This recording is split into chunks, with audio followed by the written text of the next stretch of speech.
પાટણ શહેરમાં વહેલી સવારથી જ ધોધમાર વરસાદ વરસી રહ્યો છે। પાટણના અનેક વિસ્તારોમાં વરસાદી પાણી ભરાયા છે। અંબાજી નેળિયાના રોડ પર નદીઓ વહેતી હોય તેવા દ્રશ્યો સર્જાયા છે। પાણી ભરાતા વાહન ચાલકોને પણ અનેક પ્રકારની મુશ્કેલીઓ પડી રહી છે। ત્યારે અહીંયા વરસાદી પાણીમાં જે રીતે વાહન ચાલકો પસાર થવા મજબૂર બને છે। અંબાજી નેળિયાના આ દ્રશ્યો છે કે જ્યાં રોડ ઉપર નદીઓ વહેતી હોય તેવા દ્રશ્યો સર્જાયા છે। પાટણમાં વરસાદી માહોલ જામ્યો છે અને અનેક વિસ્તારોમાં વરસાદી પાણી ભરાવાની સમસ્યા પણ યથાવત સર્જાઈ રહી છે। દર વર્ષની જેમ આ જ પ્રકારની સમસ્યા અહીંયા લોકોને પણ પડતી હોય છે। પ્રી મોન્સૂન કામગીરીની વાતો માત્ર કાગળ પર હોવાના દ્રશ્યો।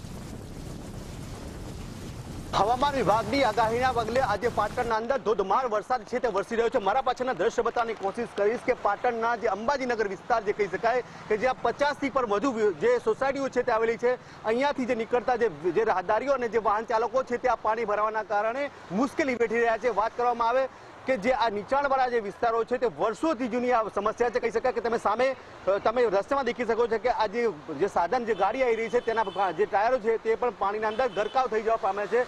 વાત કરવામાં આવે કે જે આ નીચાણવાળો વિસ્તાર છે તે વર્ષો જૂની સમસ્યા છે। કહી શકાય કે જે પાટણના જિલ્લાના અંદર પણ વરસાદ વરસી રહ્યો છે। સૌથી વધુ વરસાદ સિદ્ધપુરના અંદર 5.5 ઇંચ જેટલો વરસાદ વરસ્યો છે। તો વાત કરવામાં આવે હજુ દિવસ દરમિયાન જો વરસાદ વરસે તો આ નીચાણવાળા વિસ્તારના અંદર હાલથી પણ વધારે પાણી ભરાવાની સમસ્યા સામે આવી શકે છે। અખ્તર મંસૂરી, ગુજરાત ફર્સ્ટ, પાટણ।